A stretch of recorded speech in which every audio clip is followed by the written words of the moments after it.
Chittagong polytechnic ইনস্টিটিউটে ছাত্রদলের নেতাকর্মীদের বাধায় ছাত্রাবাসে উঠতে পারছেন না সাধারণ শিক্ষার্থীরা।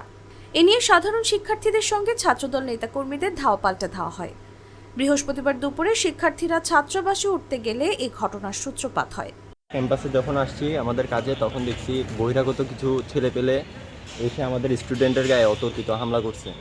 এটা আসলে কতটুকু যৌক্তিক হয়েছে জানি না। আমরা চাই এটার পূর্ণাঙ্গ বিচার করে আমাদের জাস্টিস দিক। বিষয়টি নিশ্চিত করে চট্টগ্রাম মেট্রোপলিটন পুলিশের উপপুলিশ কমিশনার ফয়সাল আহমেদ বলেন, চট্টগ্রাম পলিটেকনিকে ছাত্রাবাসে ওঠা নিয়ে সাধারণ শিক্ষার্থীদের সঙ্গে ছাত্রদলের নেতাকর্মীদের সংঘর্ষ চলছে। সেখানে আমাদের একটি দল আছে, তারা পরিস্থিতি নিয়ন্ত্রণের চেষ্টা করছে।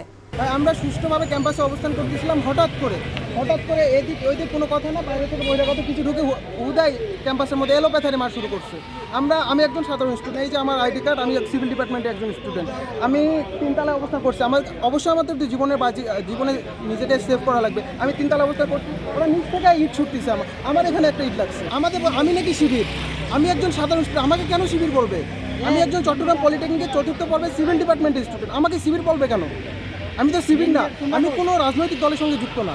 তারপর আমাকে শিবির বলে তারা আমার উপর হামলা করছে। এর আগে 15 বছর পর গতকাল বুধবার দুটি ছাত্রাবাসের জন্য নির্বাচিত ছাত্রদের তালিকা প্রকাশ করে চট্টগ্রাম পলিটেকনিক ইনস্টিটিউট প্রশাসন।